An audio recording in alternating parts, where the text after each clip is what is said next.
was in the middle of a conference call when my phone buzzed. The notification banner was innocent enough at first glance, just my home security app doing its job. Motion detected, beach house front door.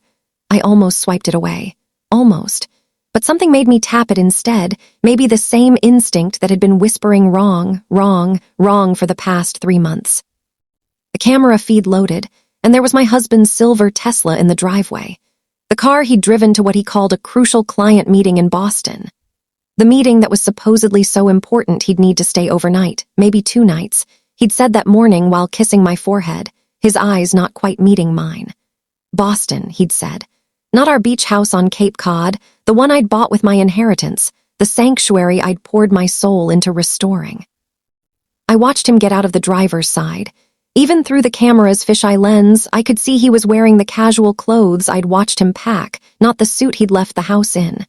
Then the passenger door opened and a woman stepped out. Younger, blonde, laughing at something he'd said. She wasn't dressed for a business meeting either. Sundress. Sandals. Beach bag. My heart was doing something strange, beating too hard and not hard enough at the same time. I muted my microphone as my colleague droned on about quarterly projections. I didn't recognize her at first. Then my brain supplied the context. Jessica, his new coworker from the firm's satellite office. The one he'd mentioned exactly twice, both times in passing, both times with studied casualness. But it was the next notification that made my blood turn to ice water. Guest network connected. 4 devices. 4 devices. I tapped through to the full security dashboard, the system I'd insisted we install after the break-in scare last summer. The system Marcus had called paranoid and excessive. The system that was now telling me everything. Guest list, the Wi-Fi panel cheerfully informed me. Marcus's phone, Jessica's phone, and 2 more devices I didn't recognize. I checked the outdoor camera feed, rewound 30 seconds, and watched 2 more people get out of the back seat. Another couple around our age, strangers to me. The man was carrying a case of wine. The woman had an overnight bag. A double date. My husband had taken his mistress and another couple to our beach house for a romantic weekend getaway. While I sat in our actual home, covering for him in a work call, planning to order his favorite Thai food for when he got back from Boston. The thing about betrayal is that it doesn't land all at once. It comes in waves. First wave, he's cheating. Second wave, he's using our place, the house that's mine that came from my father's life insurance after the accident. Third wave, he's not even hiding it well, he just thinks I'm too stupid or too trusting to check. Fourth wave, this isn't the first time, is it? I didn't scream. I didn't cry. I sat there in my home office, in the house we shared in Newton, and I felt something cold and clear settle over me like a veil. On my laptop screen, my colleague's face continued explaining market analysis. On my phone screen, I watched my husband of 7 years unlock the door to my beach house and hold it open for another woman, his hand settling on the small of her back in exactly the way it used to touch me. I unmuted my microphone and asked a relevant question about the quarterly report. My voice sounded normal, engaged, even. Inside, I was calculating. The beach house was in my name only, a fact Marcus had resented, but I'd held firm on. The security system sent all footage to cloud storage with a 60-day rolling backup. My phone was taking automatic screenshots of every notification. I opened a new tab and started a folder on my desktop. I titled it Boston Trip and saved the first screenshot. Then I stayed on that conference call for another 45 minutes, taking notes, contributing insights, being exactly the competent senior analyst everyone expected me to be. Because here's what Marcus didn't understand about me, had never understood. I don't fall apart. I plan. And right now, watching him pop champagne on my deck through a security camera, I was already 3 steps ahead. The notification counter ticked up. Motion detected. Kitchen. Motion detected. Primary bedroom. Each alert was another piece of evidence, another nail. I smiled at my laptop camera and thanked everyone for their time.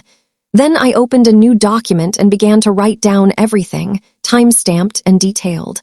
By the time that weekend was over, I'd have a complete record. But I wouldn't confront him. Not yet.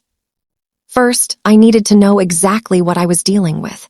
And more importantly, I needed to make sure that when the time came, I wouldn't just win. I'd take everything. The marriage I thought I had ended the moment I saw that notification. But Marcus didn't know that yet. He was going to find out, though, just not on his timeline. On mine. We met at a charity auction 9 years ago, one of those overwrought Boston events where people pay thousands of dollars for wine baskets to feel philanthropic. I was 28, freshly promoted to senior analyst at my firm, wearing a dress I'd saved for and shoes that pinched. Marcus was 31, a junior partner at a mid-tier law firm, confident in that way men are when they've never had to question their place in a room. He bid on the same Napa Valley trip package I wanted, won it, then found me at the bar and offered to take me with him. It was a good story. We told it at our wedding. His mother loved it, loved him, loved the way he pursued me. What the story didn't include was that I'd later learned he'd gotten a bonus that quarter specifically to make those kinds of gestures at events, to attract the right kind of clients. That I might have been as much networking as romance, at least at first. But I fell for it. For him. The attention felt like sunlight after years of being invisible. My father had died 2 years earlier, suddenly, a heart attack at 53. My mother had retreated into herself, moved to Arizona to live near my aunt, left me alone in Boston with a career I'd built to make Dad proud and no one to share it with. Marcus filled that emptiness. He was charming, ambitious, and he seemed to see me as more than just the quiet numbers girl in the corner office. We got married 14 months later. I was the one with savings, with the down payment for our Newton house. He had law school debt and expensive taste. It didn't matter, I told myself. Marriage was partnership. What's mine is yours. My mother had been too grief-stricken to voice concerns, but my best friend Lauren had pulled me aside the week before the wedding and asked if I was sure, if I'd noticed how Marcus talked over me at dinners. How he'd already started making decisions about our future without asking what I wanted. I'd laughed it off, called her overprotective. I was so sure I'd found the thing everyone said was rare. A man who wasn't intimidated by my salary, my success, my independence. The beach house came 3 years into our marriage, after my father's life insurance finally settled. It had been tied up in legal complications, but when the check cleared, it was substantial. $250,000. Marcus had immediately started talking about investment properties in Florida or putting it toward his partnership buy-in at the firm. But I'd wanted something just for me, for us, a place that held memory and meaning. I'd spent childhood summers on the Cape. It was the last place I'd been truly happy with my father. I found the cottage in Wellfleet, a 1920s bungalow that needed work but had good bones and a view of the bay that made my chest ache with recognition. Marcus had called it a fixer-upper money pit. He'd refused to contribute to the down payment, said it was my nostalgia project, so it should be my financial risk. Fine, I'd said. I'll put it in my name only. That had started our first real fight. He'd called me selfish, accused me of not trusting him, said married couples didn't keep assets separate like we were expecting divorce. But I held firm, maybe the only time in our marriage I truly did. The beach house was mine. I hired the contractors, chose the paint colors, refinished the floors myself one long summer. Marcus came up occasionally, complained about the lack of central air, the spotty Wi-Fi, the provincial restaurant options. But lately, apparently, he'd changed his mind about its appeal. The thing was, I'd been good at not seeing. Expert level, really. The late nights at the office had started about 6 months ago. The business trips had increased. He'd become protective of his phone, taking it into the bathroom, keeping it face down at dinner. Classic signs, the kind I'd have spotted instantly if they were happening to Lauren or my colleague Priya. But in my own marriage, I'd written them off. He was up for senior partner. The firm was expanding. He was stressed. Even when I'd suggested couples therapy 2 months ago, after realizing we hadn't had a real conversation in weeks, he dismissed it. "We're fine," he'd said. "You're being dramatic. Not everything needs to be processed to death." And I'd believed him, or forced myself to, because the alternative was looking directly at something I didn't want to see. Now I was seeing everything, and the clarity was almost worse than the betrayal, because it meant rewriting every recent memory. The weekend he'd said he had to work and I'd gone to the beach house alone, had he been there the week before with her. The time he'd come home smelling like unfamiliar perfume, and I'd convinced myself it was from a client meeting. The credit card charges at restaurants I'd never been to, in neighborhoods we never visited together. I pulled up our joint credit card account, something I hadn't checked in months because I'd trusted him to manage it. We each had our own cards too, but the joint one was for household expenses, groceries, utilities, shared life costs. I scrolled back through 3 months of statements. There, like breadcrumbs, florist charges, wine shop purchases, a jewelry store I didn't recognize.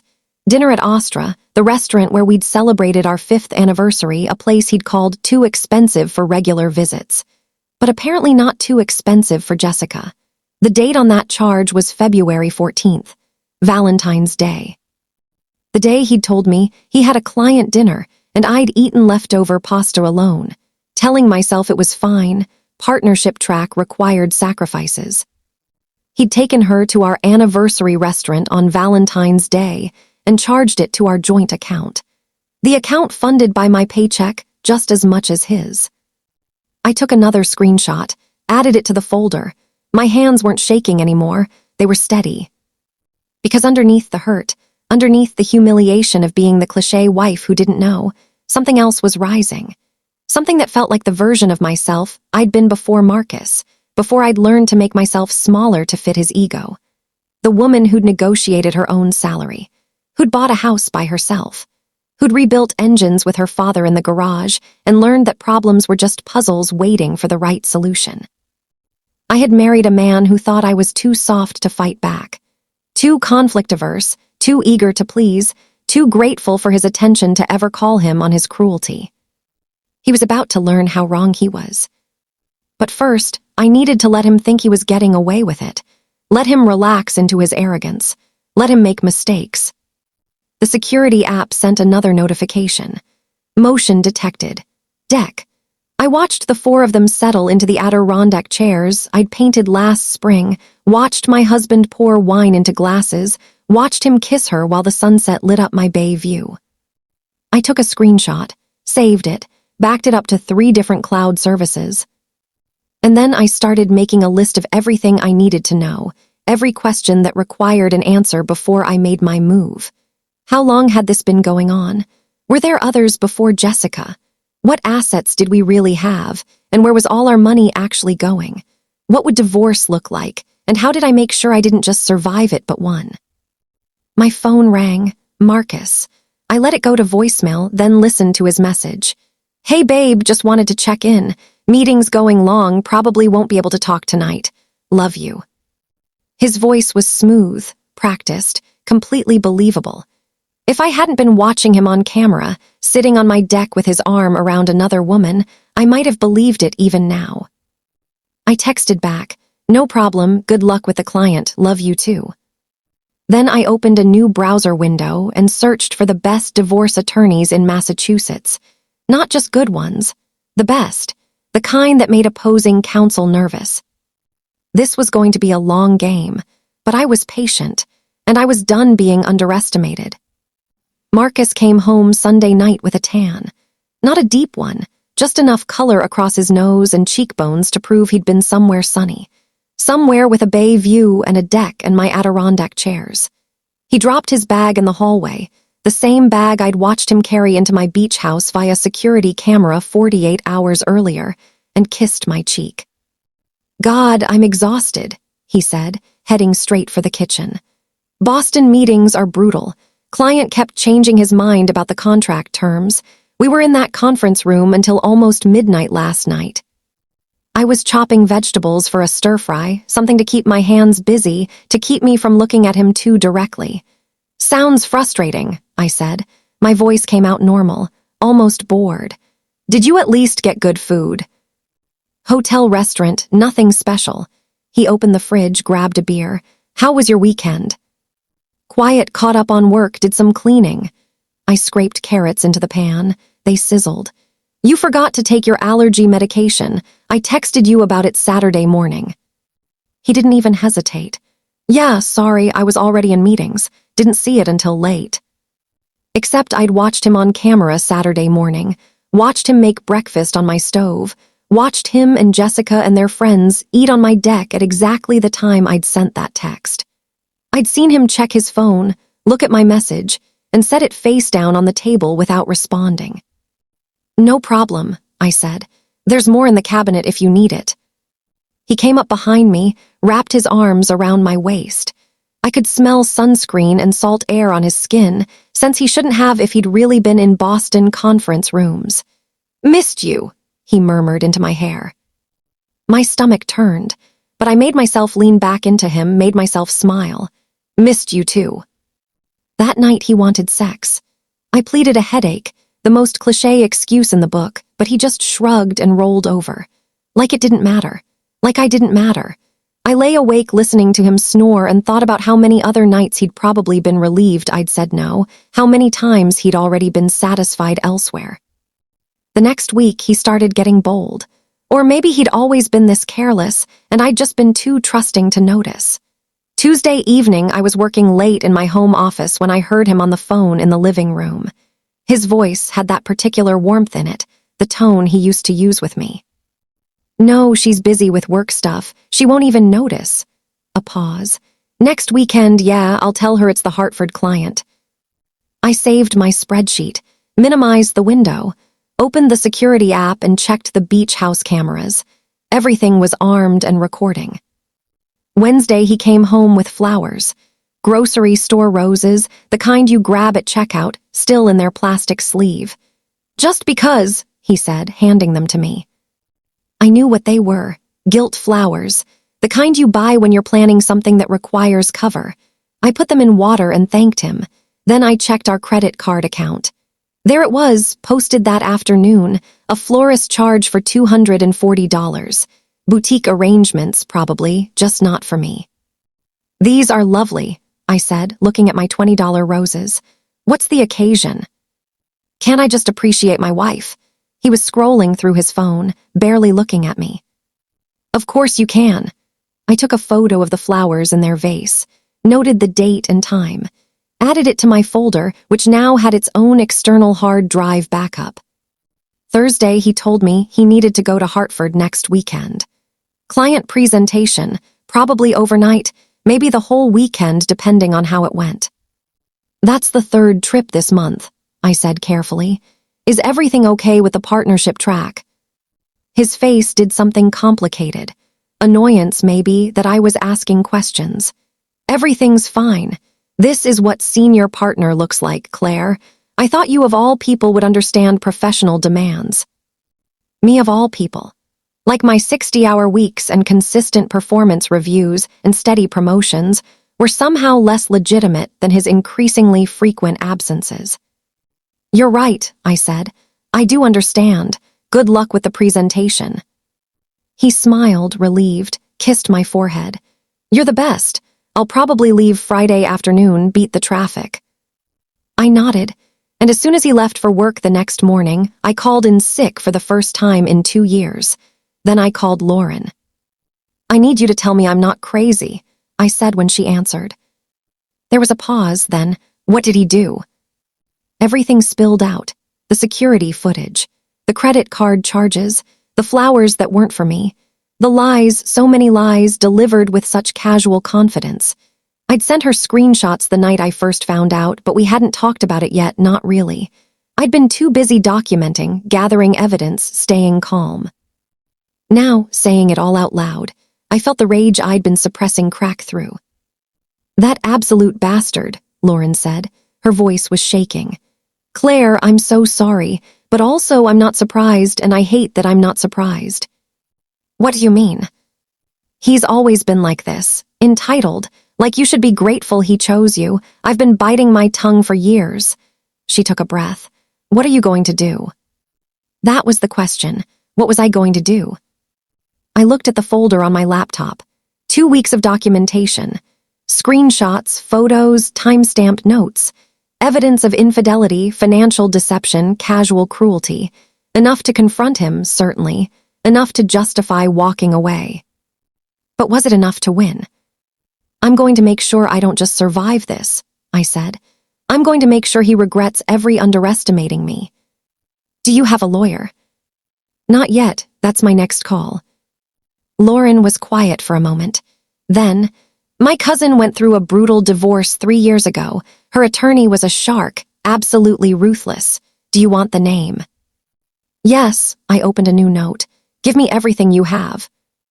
By that evening, I had a consultation scheduled with Diane Rothstein, a partner at one of Boston's most respected family law firms.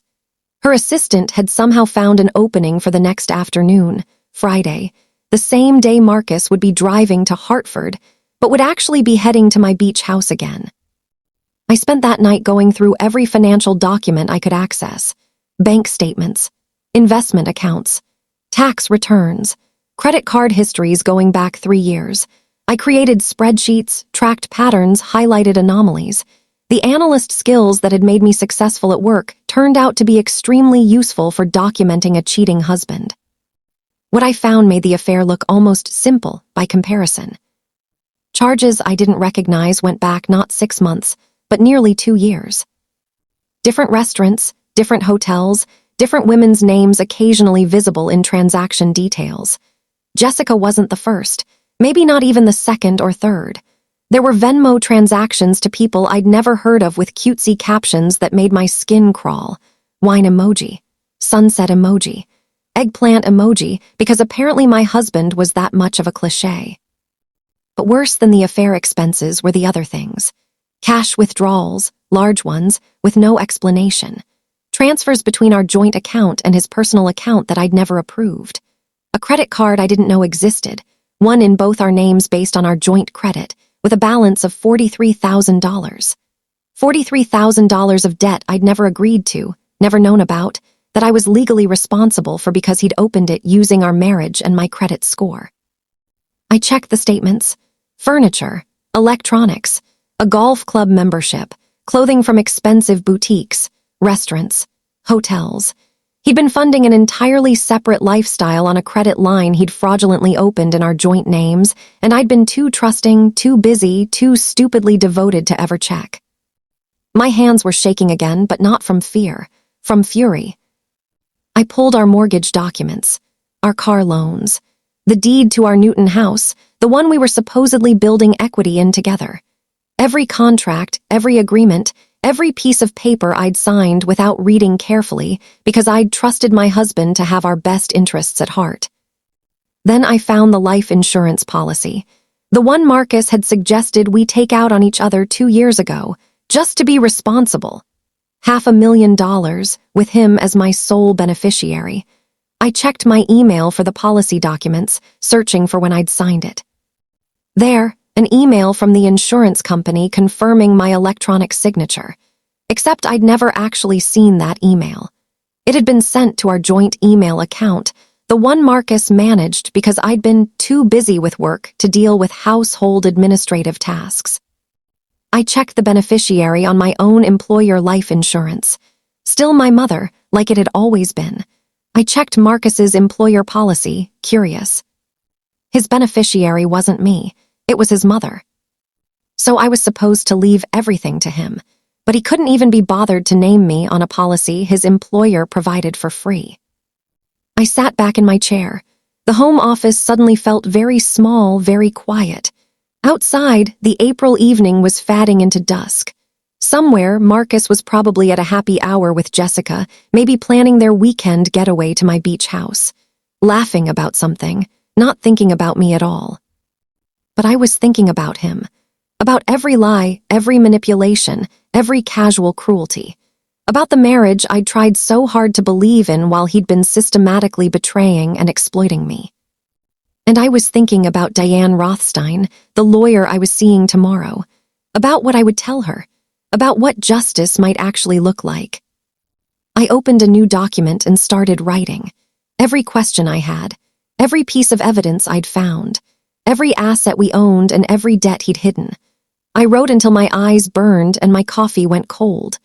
I wrote until I had a complete picture of exactly what my marriage really was, not a partnership but a con, one I'd been paying for in every possible way. When I finally stopped, it was past midnight. I'd filled 11 single-spaced pages. I saved the document, backed it up, encrypted it, Then I sent a copy to Lauren with a message. If anything happens to me, give this to the police. Paranoid, maybe, but I was learning to trust my instincts. And my instincts were screaming that a man who'd deceive me this completely, who'd forge my signature on credit applications and life insurance policies, who'd been running cons for years, might not react well to being caught. I needed to be careful, strategic, always 3 steps ahead. But I also needed to stop being afraid. Diane Rothstein's office was in the financial district, 32nd floor, floor-to-ceiling windows overlooking Boston Harbor. Her assistant offered me coffee in a real mug, not disposable. The waiting room had actual art on the walls, the kind that cost more than my car. I dressed carefully. Work clothes, my good suit, minimal jewelry. I wanted to look competent, credible, serious. Not like a hysterical wife, but like a professional who discovered a problem and needed expert help solving it. Diane herself was probably 60, silver hair in a sharp bob, understated designer suit, reading glasses on a chain. She shook my hand with a grip that meant business. Lauren's cousin speaks very highly of you, I said as we settled into her office. Natalie, yes, we got her a very favorable settlement. Diane opened a leather portfolio. She mentioned you might be calling, marital infidelity and financial concerns. That's putting it mildly. I pulled out my laptop. I've documented everything. I'm a financial analyst, so I'm fairly thorough. What I'd thought would be a 1-hour consultation turned into almost 3. Diane went through every piece of evidence I'd compiled. The security footage of Marcus at the beach house with Jessica. The credit card statements showing a pattern of affairs. The fraudulent credit card opened in our joint names. The suspicious transfers. The life insurance beneficiary discrepancy. Her expression never changed, but she took a lot of notes. This is excellent documentation, she finally said. Extremely thorough. Most clients come to me with suspicions and feelings. You've come with evidence and data. Is it enough? I asked. For a divorce, I mean, a real one where I don't lose everything I've worked for. Diane sat back in her chair. Massachusetts is a no-fault divorce state, which means the affair itself doesn't technically matter for the divorce decree. However, it absolutely matters for asset division, especially when combined with financial infidelity. The fraudulent credit card is particularly egregious. He used your credit, your legal liability, without your knowledge or consent. Can I be held responsible for that debt? Potentially, yes, because you're married and it was opened in joint names. But we can argue that it was fraud, that you never benefited from the purchases, that he deliberately concealed it.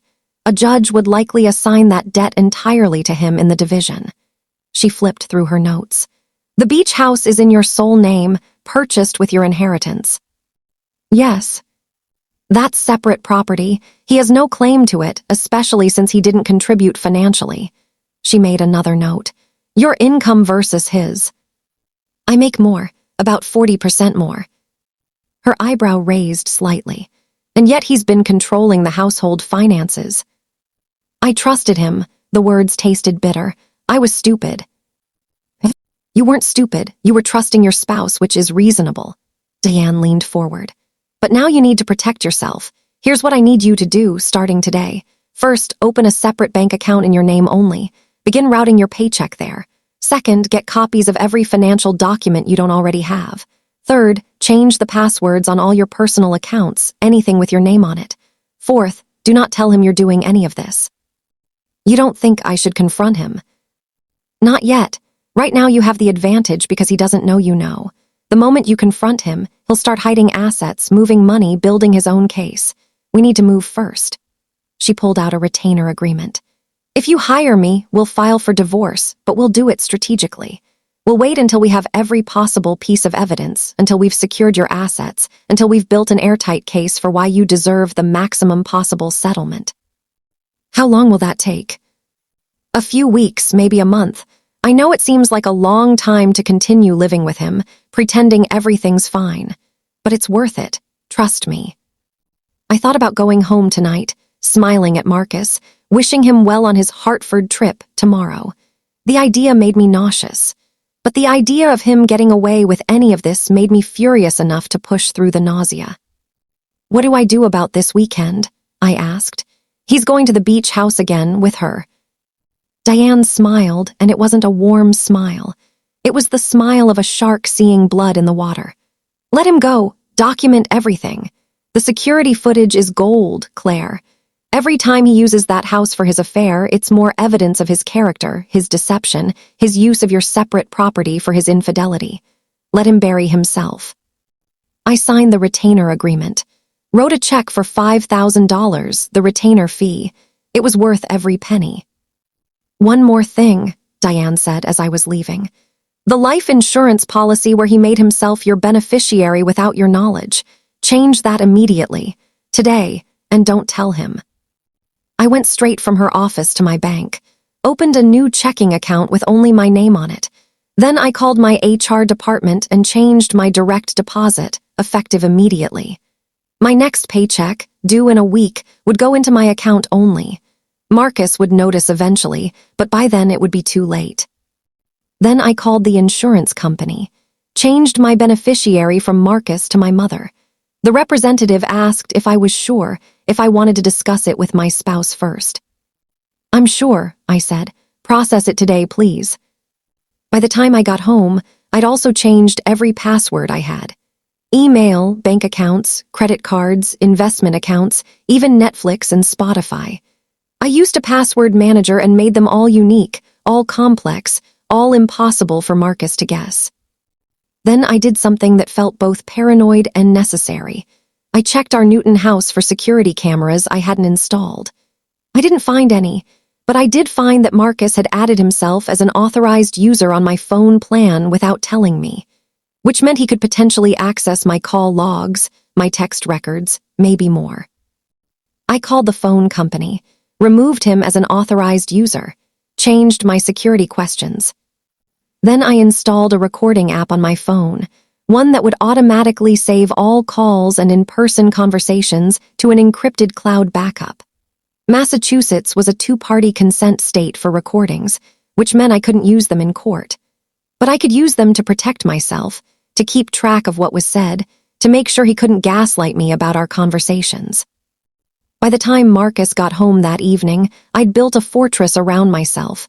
He didn't notice. He kissed my cheek, asked what was for dinner, complained about traffic.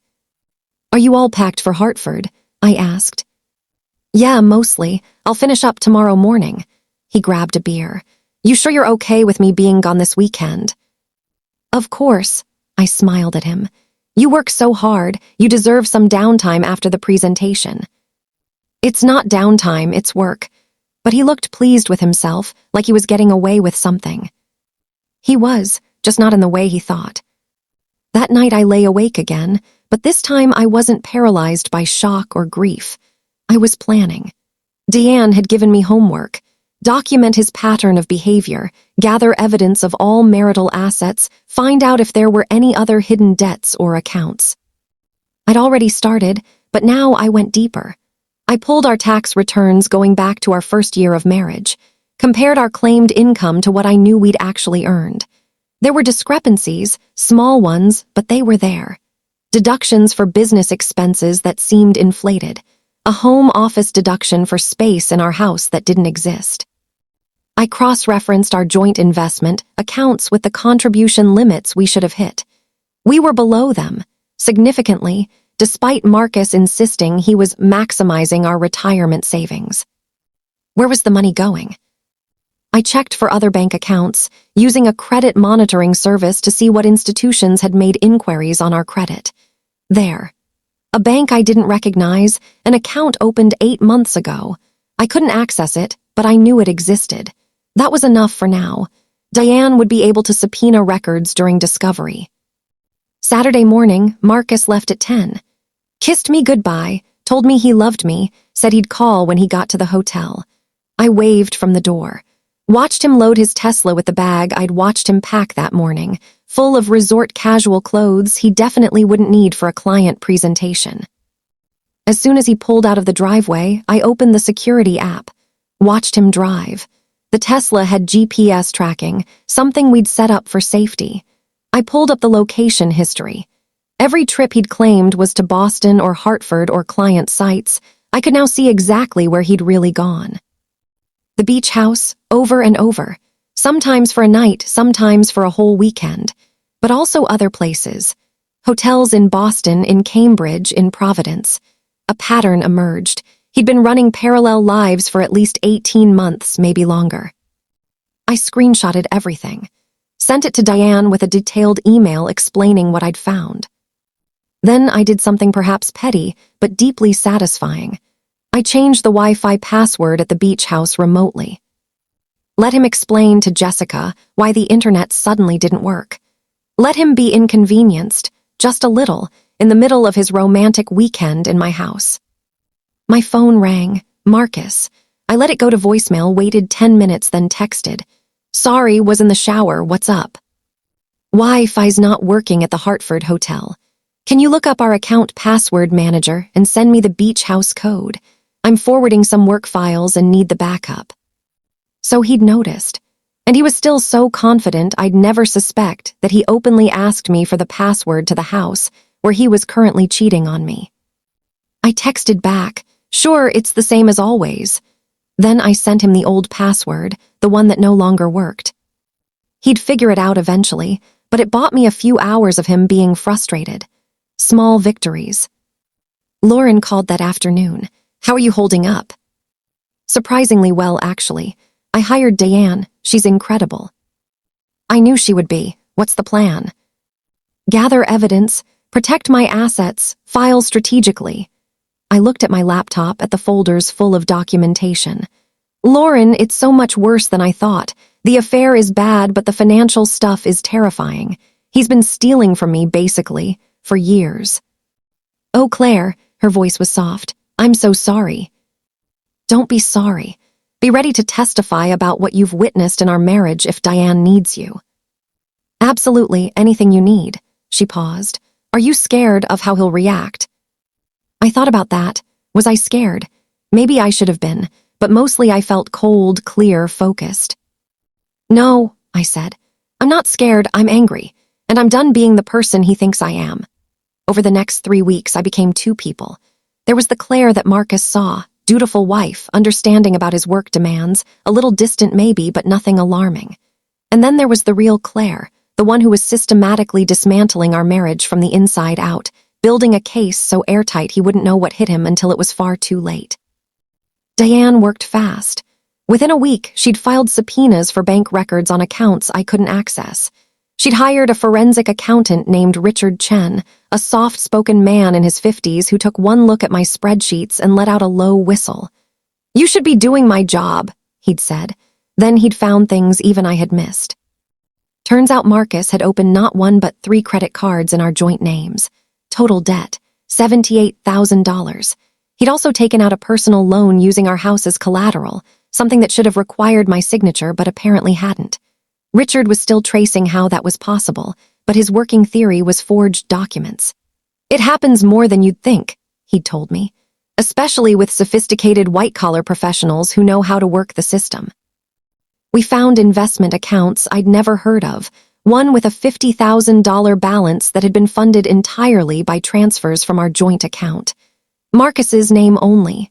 My money, his asset.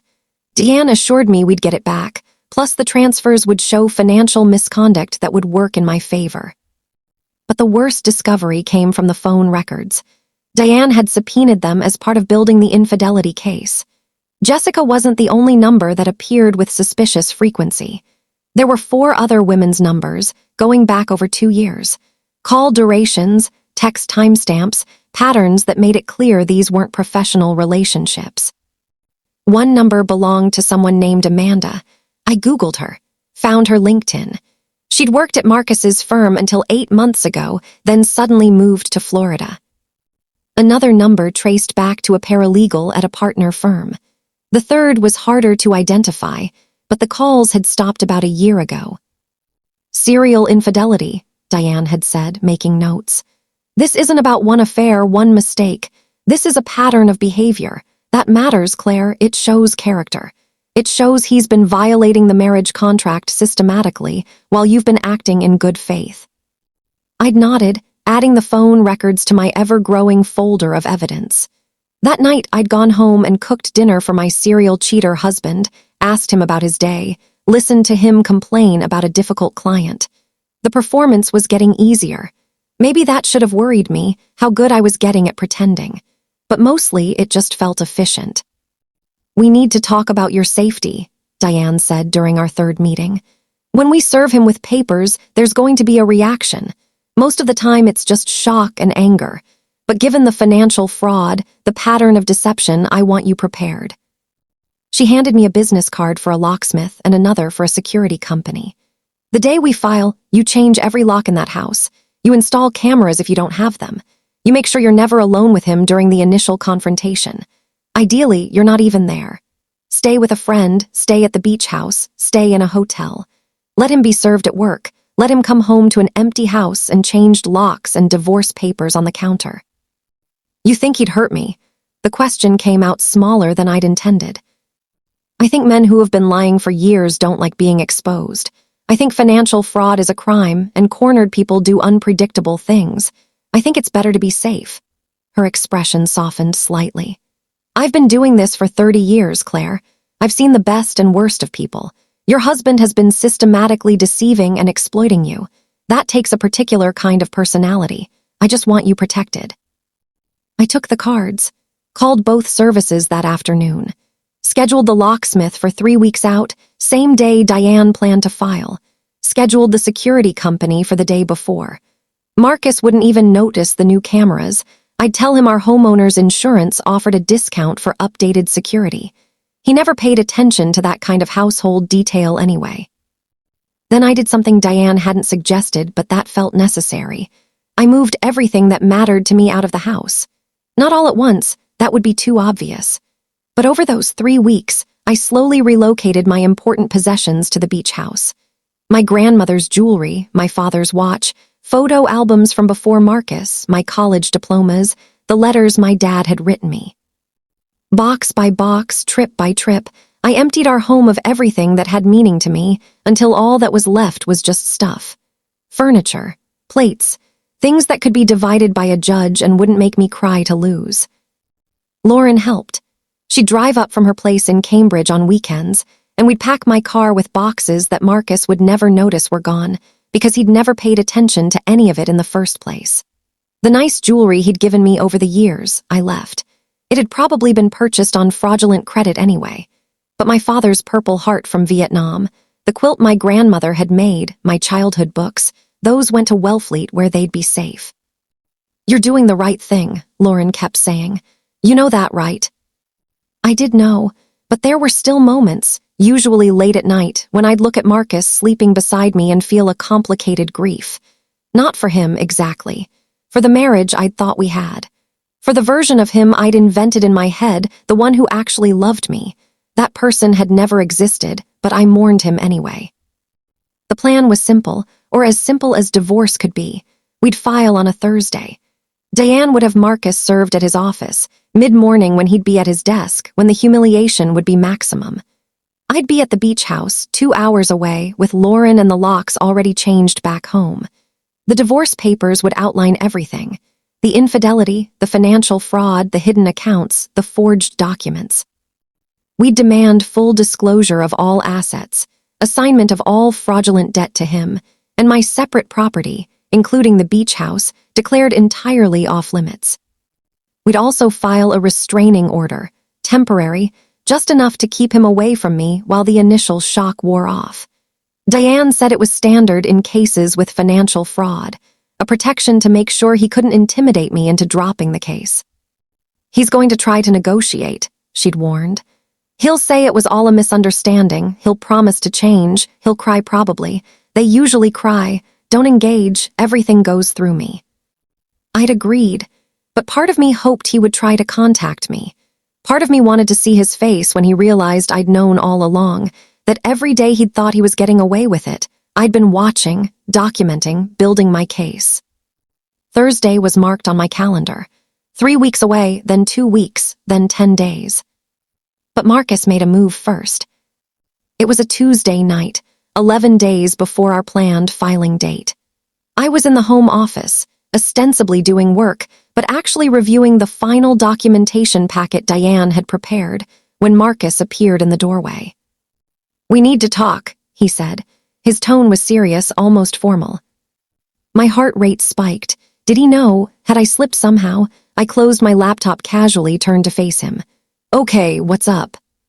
He sat down across from me, and I noticed he had papers in his hand, official-looking papers. "I've been thinking about our finances," he said. "About the future, about making sure we're both protected." Ice water in my veins. Protected from what? Just, life, uncertainty. He slid the papers across the desk. "I had a lawyer friend draft up a post-nuptial agreement, just to formalize some things, make sure we're both clear on what's whose." I picked up the papers, skimmed them. The language was dense legal, but certain phrases jumped out. "Separate property shall remain separate in perpetuity. Waiver of spousal support in the event of dissolution. Assets acquired prior to marriage, including but not limited to real property in Wellfleet, Massachusetts, shall revert to original owner without claim from either party." He was trying to get me to sign away my right to anything of his, while simultaneously making sure he had no claim to my beach house. Which would be fine, except the agreement also waived my right to alimony and equitable distribution of marital assets. If I signed this, and we later divorced, I'd get nothing. Not half of what we'd built together, not support, nothing. "This is pretty comprehensive," I said carefully. My mind was racing. Why now? What had triggered this? "Yeah, well, I've been hearing stories at work. Messy divorces, guys getting taken to the cleaners. I just want to make sure we're protected." He leaned forward. "It protects you too, Claire. Your beach house stays yours, your inheritance stays yours. Clean and simple." "My beach house already is mine. It's in my name only." "Right, but in a divorce, a judge could still award me a portion based on appreciation or my contributions to maintenance or whatever. This way it's crystal clear." He smiled. It didn't reach his eyes. "Not that we're getting divorced, just, paperwork." He wanted me to sign away my rights while he was actively cheating on me, actively stealing from me, actively planning to leave me with nothing. The audacity was almost impressive. "Can I have a few days to read through it?" I asked. "It's a lot of legal language." His smile tightened. "Sure, but try to get it back to me by the end of the week. The lawyer said it's time-sensitive for some tax reason." There was no tax reason. This was a trap, and not even a sophisticated one. He wanted me to sign before I found out about the affairs, the debt, the fraud. Maybe he was planning to leave me. Maybe he'd met someone, Jessica or another one, who he thought was worth trading up for. Or maybe he just wanted the security of knowing that when I finally did find out, I'd have no legal recourse. "Sure," I said. "End of week, I'll read it carefully." "You don't need to overthink it, babe.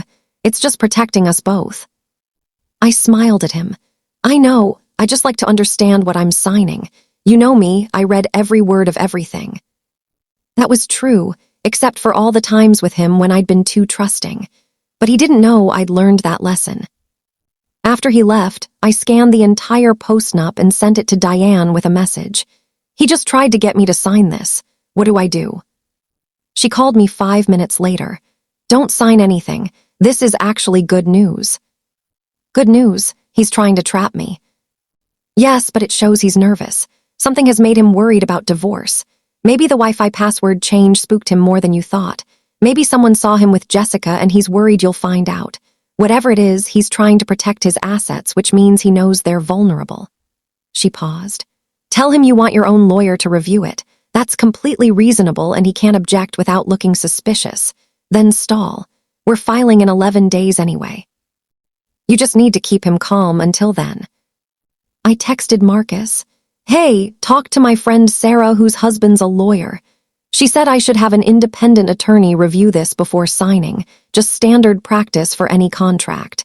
Going to set up a consultation next week." 3 dots appeared, disappeared, appeared again. Then, "Seriously, it's just paperwork, you don't trust me." There it was, the manipulation, making my reasonable boundary into an accusation, into proof I was the problem. I typed back, "Of course I trust you, but it's a legal document. I'd have a lawyer review any contract, even at work, just being responsible. I'll get it done quick, promise.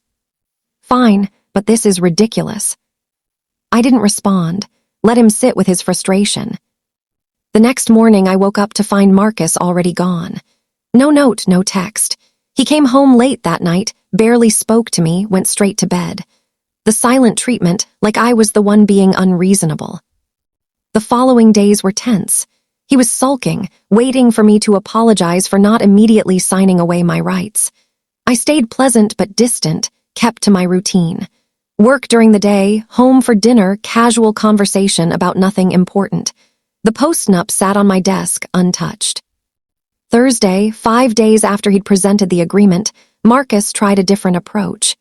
He came home with expensive sushi from my favorite place, a bottle of good wine, candles. "I'm sorry I've been weird," he said, setting up dinner in the dining room we almost never used. "This week has been stressful. I didn't mean to pressure you about the post-nup. Take all the time you need." Classic abuser playbook. Create tension, then release it so the relief feels like love. "Thank you," I said. "I appreciate that. I have a consultation scheduled for next week." That was a lie, but he didn't need to know. "Great, and hey, I was thinking we should plan a vacation. We haven't done anything just us in forever. Maybe Italy this summer, or Greece." He was trying to buy time, to distract me, to make me feel invested in a future together right before he either left or got me to sign away my protections. I wondered which woman he'd actually been planning to take to Greece. "That sounds nice," I said. "Let's talk about it after the post-nup is sorted."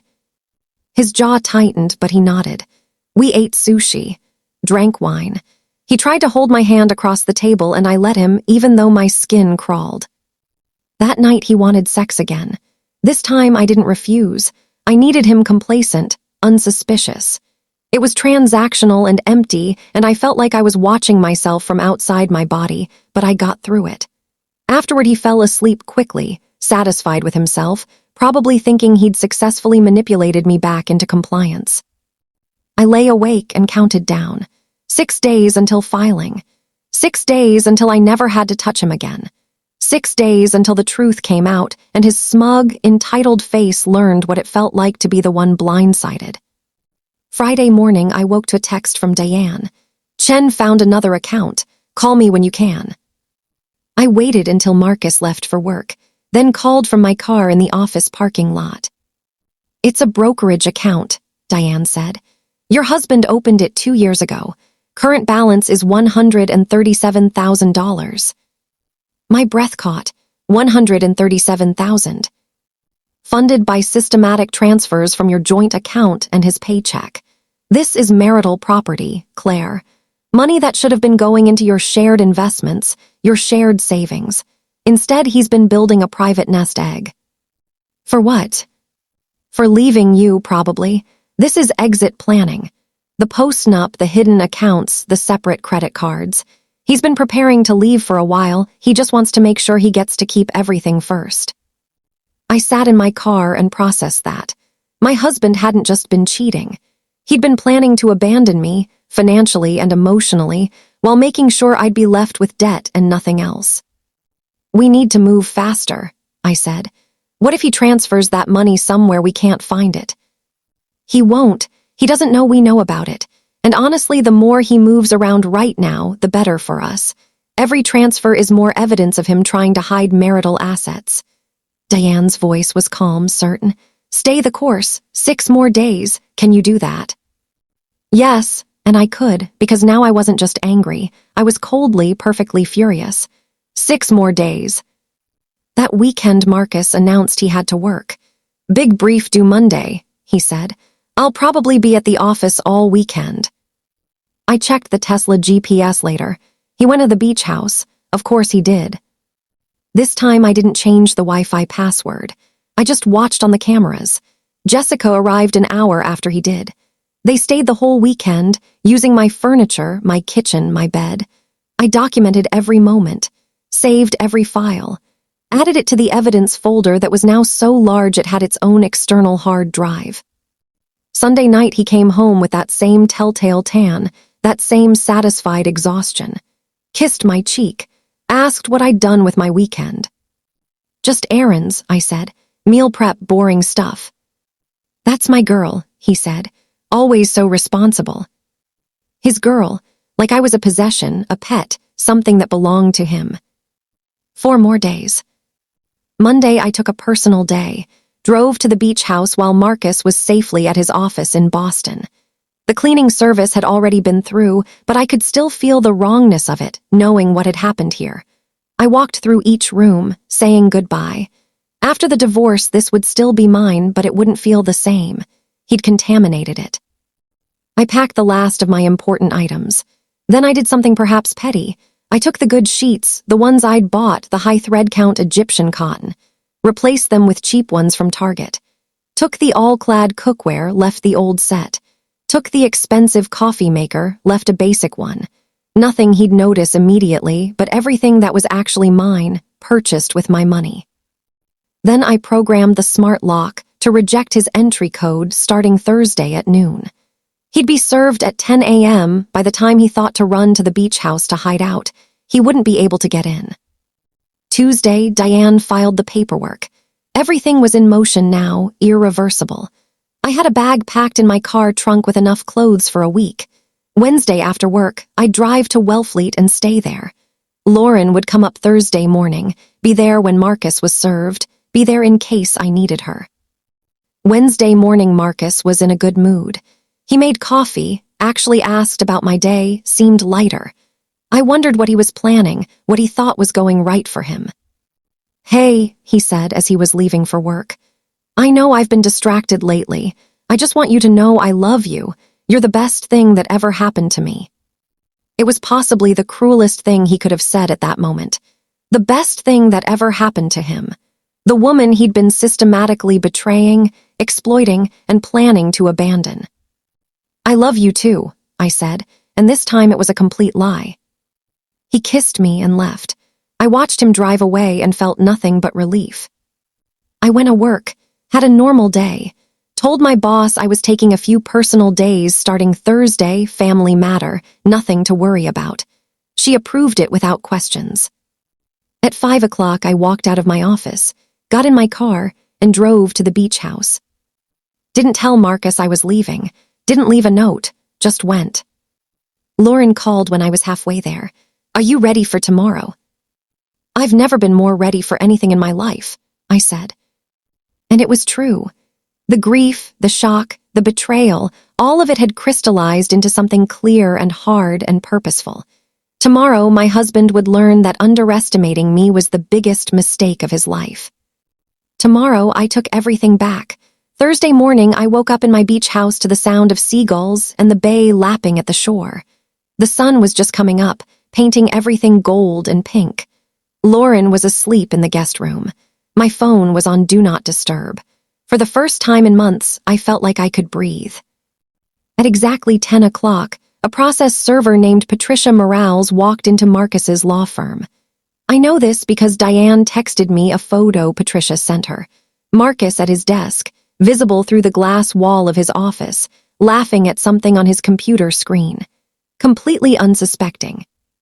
Patricia knocked, entered, asked if he was Marcus Robert Keller, handed him the envelope. I wish I could have seen his face. My phone started ringing at 10:07. Marcus. I didn't answer. It rang again. 5 calls in 3 minutes, then the text started. "What the fuck is this? Call me right now. This is insane. I don't understand. Claire, answer your goddamn phone. Where are you?" I watched them come in, each one more frantic than the last. Didn't respond to any of them. Diane had been clear. No contact. Everything goes through her. At 10:15, my phone rang with an unknown number. I almost didn't answer, but something made me pick up. "Claire Keller," a woman's voice, young, uncertain. "Yes." "This is Jessica Chen. I work with your husband. She took a shaky breath. "I'm calling because Marcus just had some kind of breakdown in his office. He's saying you filed for divorce, that you're making false accusations. He asked me to call you because you're not answering his calls." The audacity. He'd actually asked his mistress to call his wife on his behalf. "Jessica," I said, keeping my voice level. "I know who you are. I know you've been sleeping with my husband. I have security footage of you at my beach house on 17 separate occasions over the past 4 months. I have texts, credit card receipts, and a very detailed timeline that my attorney is currently presenting to a judge." Silence. Then, he said you were separated. He said you hadn't been happy for years, that you were just waiting until. We live together, we share a bed. I cooked him dinner 3 nights ago. I was surprised by how calm I sounded. He lied to you, but that's between you and your conscience. I'm just calling to let you know that anything he asks you to do right now, calling me, lying for him, hiding evidence, could make you legally complicit in fraud. So I'd think very carefully about your next move. I hung up. My hands were shaking, but not from fear, from adrenaline, from the pure satisfaction of finally saying the truth out loud to someone in his world. Lauren appeared in the doorway with coffee. Was that her? He had her call me. Can you believe it? I can absolutely believe it. Men like him always think they can talk their way out of anything. She handed me the mug. How are you feeling? Powerful, I said, and I meant it. My phone rang again. Marcus's mother this time. I let it go to voicemail. She left a message. "Claire, sweetheart, Marcus called me very upset. He says there's been a terrible misunderstanding. Please call me back so we can sort this out as a family." A family. The family that had never quite accepted me, that had always made me feel like I should be grateful their golden boy had chosen me. I deleted the message. At 11:30, my phone buzzed with a notification from the house security system in Newton. Motion detected. I pulled up the camera feed and watched Marcus storm through our front door. Watched him try his key in my home office.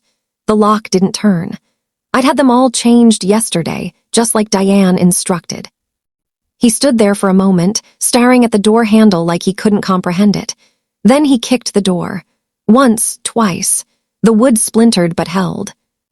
"Jesus," Lauren said, watching over my shoulder. "Are you recording this?" Automatically, everything saves to the cloud. We watched him move through the house, trying doors, finding them all locked. The master bedroom, the spare room where I'd stored important documents, all sealed off from him. He pulled out his phone, dialed. A few seconds later, my phone rang again. This time I answered and put it on speaker so Lauren could hear. "What the hell, Claire? You changed the locks on our house." My attorney advised it, for my safety. "Your safety. I've never touched you, I would never."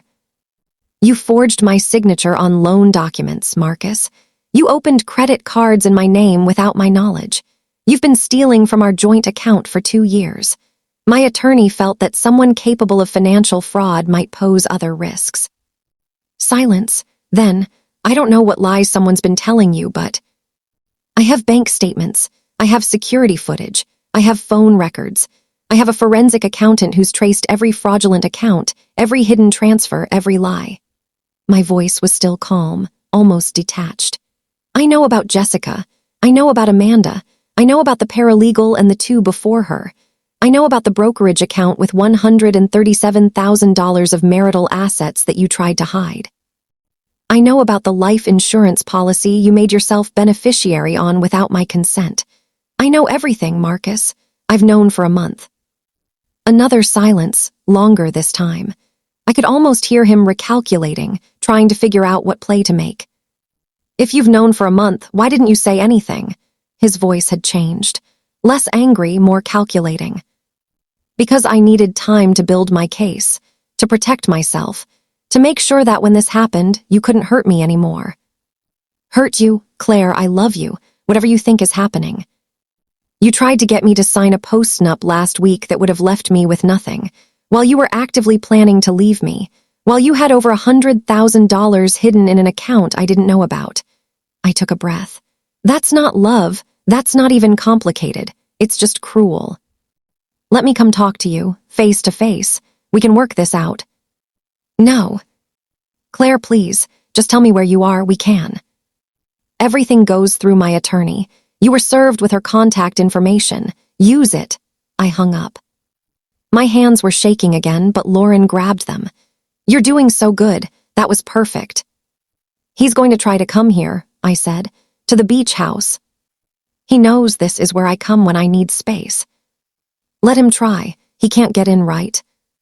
"Not anymore." I pulled up the smart lock app, showed her the access log. "I revoked his code yesterday. He's locked out." We didn't have to wait long. At 2:30 that afternoon, the beach house security alert went off. Marcus's Tesla in the driveway. I watched him get out, walk to the front door, try his key. It didn't work. Try his code on the smart lock. Access denied. He stepped back, staring at the door. Then he started pounding on it. "Claire, I know you're in there. Open the goddamn door." I turned the volume up on my laptop so I could hear him through the outdoor camera audio. Lauren and I sat on the couch inside, 15 feet away from where he was losing his mind on the porch, and watched him on screen. "We need to talk about this like adults. You can't just end a 7-year marriage with paperwork." Actually, I could. That was exactly how it worked. He pounded harder. "Your lawyer is filling your head with lies. I can explain everything." "Should we call the police?" Lauren asked. "Not yet. Let him show his whole ass first." I was recording everything on my phone as backup, making sure I had multiple copies of him violating the temporary restraining order that had been included in the divorce filing. Marcus pulled out his phone, called me. I declined. He tried the door again, walked around the side of the house trying windows. They were all locked, all alarmed. Then he did something I didn't expect. He sat down on my porch steps and started crying. Not angry tears, not frustrated tears, full-body sobs, his shoulders shaking, his face in his hands. It was the most genuine emotion I'd seen from him in years, and it was only happening because he'd lost. Because he'd finally hit a wall he couldn't charm or manipulate his way through. I felt nothing watching him cry. No sympathy, no regret, no urge to comfort, just cold satisfaction. After about 10 minutes, he stood up, wiped his face, walked back to his car. Before he got in, he looked directly at the camera above the door. "I gave you everything," he said. "I gave you the best years of my life, and this is how you repay me." Then he left. "The best years of his life," Lauren said flatly. "He actually just said that." "He believes it too, that's the saddest part." I closed the laptop. "He genuinely thinks he was the prize, that I should be grateful even now." My phone buzzed. A text from Diane. "I assume you saw he violated the restraining order. I have the police report filed. Also, his attorney just contacted me. He wants to negotiate." I called her. "What's he offering?" "Doesn't matter. We're not negotiating from his opening position, but it tells me he knows he's screwed." She sounded pleased. "Discovery is going to bury him, Claire. The forensic accounting alone is damning. Add in the infidelity evidence, the fraud, the attempts to hide assets. He's looking at an extremely unfavorable settlement, and his firm is going to have questions about the forged documents. That's potential disbarment territory." "Good. There's something else. Jessica Chen filed an HR complaint against him this afternoon. Sexual harassment, abuse of power, fraudulent misrepresentation. Apparently finding out he was fully married and lying about it made her reconsider their relationship." I smiled. I couldn't help it. "So his firm knows." "Oh, his firm definitely knows. Senior partners tend to frown on associates who create liability and scandal. I wouldn't be surprised if he's looking at termination within the week." Everything was unraveling for him. The marriage, the money, the job, the reputation. All of it crumbling because he'd underestimated the quiet wife who trusted too much and asked too few questions. Except I'd stopped being that wife a month ago, and he'd never seen it coming. Over the next 3 days, Marcus tried everything. He sent flowers to the beach house, which I refused delivery on. He had his mother call me 6 more times. He sent emails that started apologetic and devolved into angry accusations. He showed up at my office in Boston, but security wouldn't let him up because I'd preemptively added him to the banned visitors list. His attorney sent Diane a settlement proposal. He'd agree to the divorce if I waived any claim to his retirement account, and agreed not to pursue assignment of the fraudulent debt to him. In exchange, he'd give me the house in Newton and allow me to keep the beach house. Diane laughed when she read it to me. He wants you to take on half of $78,000 in debt he fraudulently acquired, give up your claim to marital retirement assets, and in exchange, he'll generously let you keep property that's already solely yours. The audacity is almost impressive. Counteroffer, I asked. I'm drafting it now. Full disclosure of all assets, all debt assigned to him as fraudulent. You keep both properties since you can prove you funded the Newton down payment with your savings. He pays your attorney fees, and you get 60% of all marital assets due to his dissipation of marital funds on affairs and hidden accounts. Will a judge give us that? With the evidence we have? Absolutely. Massachusetts judges don't look kindly on financial fraud and systematic infidelity. He violated the marriage contract in every possible way while you acted in good faith. You're getting everything you're entitled to and then some. The divorce took 4 months to finalize, 4 months of depositions and discovery and hearings. Marcus tried to claim the hidden accounts were investments for our future. The credit card debt was for business expenses.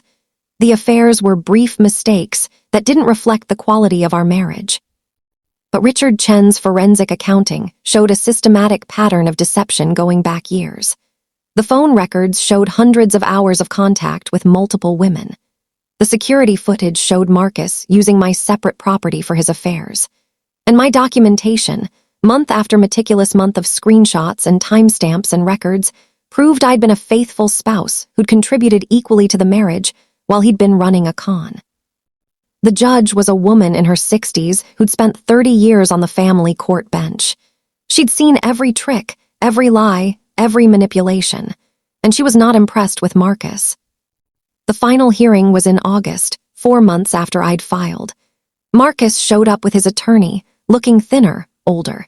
He'd been fired from his firm in May after the HR investigation expanded and found 2 other women who'd felt pressured into relationships with him. He was working at a smaller firm now, making significantly less. I showed up with Diane, wearing the same suit I'd worn to our wedding reception. A small, petty choice that I hoped he'd notice. The judge read her ruling. I got the Newton house, valued at $850,000 with $490,000 remaining on the mortgage. The beach house remained my separate property.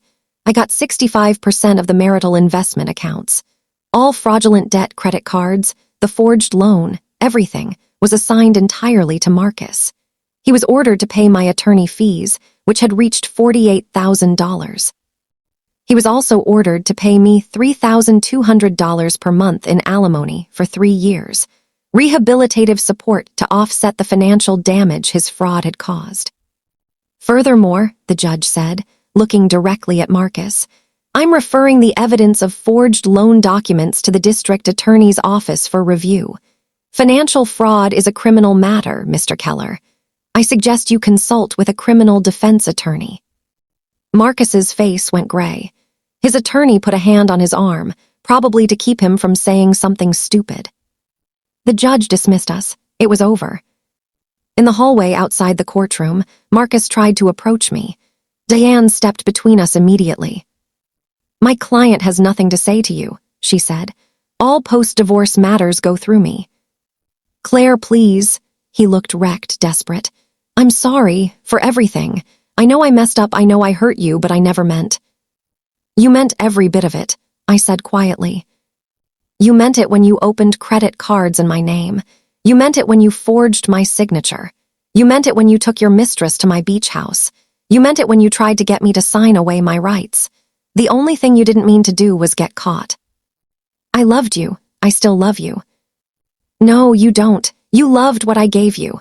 Money, stability, a wife who didn't ask questions, but you never loved me. I looked at him, really looked at him, and felt absolutely nothing. Goodbye, Marcus. Diane and I walked away. Behind us, I heard him say something else, but I didn't turn around. I was done looking back.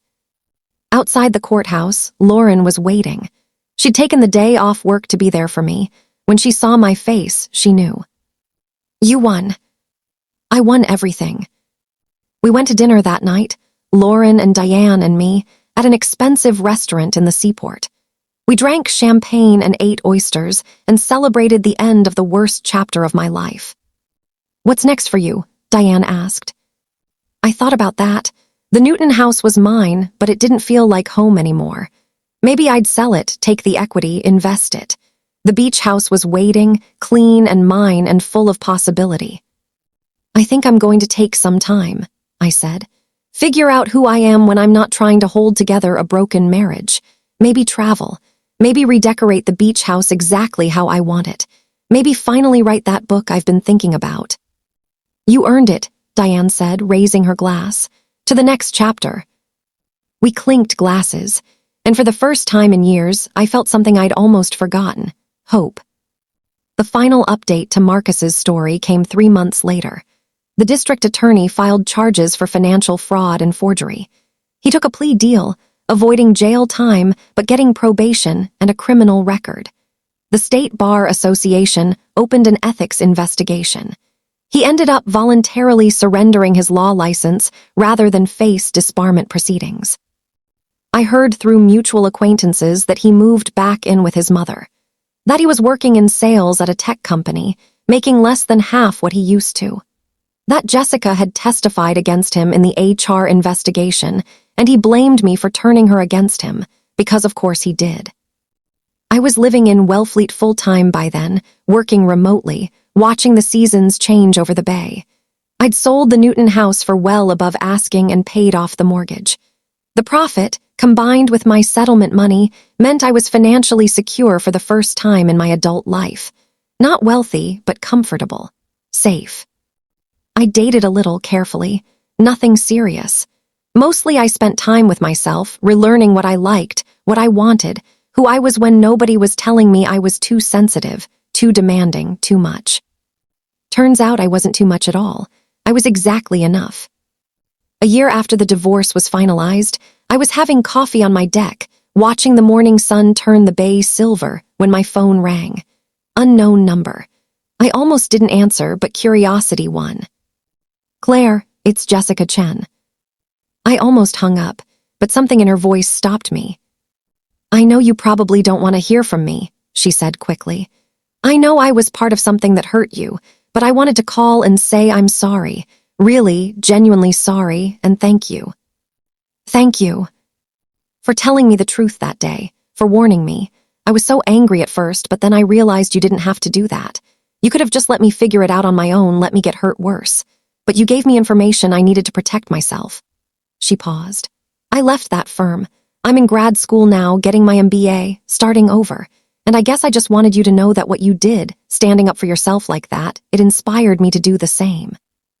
We talked for 20 minutes. She told me about the other women at the firm who'd come forward after her, about the systematic pattern of Marcus exploiting younger female employees, about how her testimony had helped them feel safe enough to speak up. "He's not going to do this to anyone else," she said. "Not at a law firm anyway. We made sure of that." After we hung up, I sat with that for a while. The ripple effects of standing up, of refusing to be quiet, of demanding accountability. It hadn't just saved me. It had protected other women too. That felt like its own kind of justice. I still live in the beach house. I renovated it last year, opened up the kitchen, added a writing studio with windows overlooking the water. I published that book, a memoir about financial abuse and divorce, and it's helped other women recognize the signs I missed for so long. I'm dating someone now, a marine biologist who works at the Woods Hole Oceanographic Institution. It's slow and careful and healthy in ways I didn't know relationships could be. He thinks my competence is attractive, not threatening. He's never asked me to make myself smaller. Sometimes I think about Marcus, about whether he learned anything, whether he ever took real accountability. Probably not. Men like him rarely do, but that's not my problem anymore. My problem now is deciding what color to paint the guest bedroom and whether to get a dog and where to travel next summer. Good problems, mine alone to solve. I learned some things from that marriage, from that betrayal, from the long process of taking back my life. I learned that trust is earned, not owed. That love without respect is just control. That being kind doesn't mean being silent. That documentation is power. That asking questions isn't paranoia, it's wisdom. I learned that I'm stronger than I thought, smarter than he believed, capable of things I'd never had to do before. Most importantly, I learned that I don't need someone else to complete me. I was whole all along. I'd just forgotten. So if you're listening to this and seeing yourself in my story, if you're noticing inconsistencies, finding mysterious charges, feeling that whisper of wrongness in your gut, I want you to know something. Trust that instinct. Document everything. Read what you sign. Ask questions. Demand answers. And know that you're not crazy, you're not too sensitive, you're not imagining things. You're noticing. And noticing is the first step to protecting yourself. You deserve better than lies. You deserve better than someone who treats you like an obstacle to their real life. You deserve partnership, honesty, respect, actual love. And if you're not getting those things, you deserve the courage to walk away. It won't be easy. It'll probably be the hardest thing you ever do. But on the other side of that hard thing is yourself, waiting. The version of you that doesn't apologize for existing, that doesn't shrink to fit someone else's ego, that knows her worth and refuses to settle for less. That version is worth fighting for. I'd love to hear from you if this resonated. Where are you listening from? Have you been through something similar? Hit that subscribe button if you want more stories like this, and leave a comment letting me know what part hit hardest for you. Sometimes just knowing we're not alone in these experiences makes all the difference. And remember, you're not the villain for protecting yourself. You're not cruel for demanding honesty. You're not asking for too much when you expect basic human decency. You're just finally asking for what you deserved all along. Thank you for listening. Take care of yourselves out there, and trust your gut. It knows.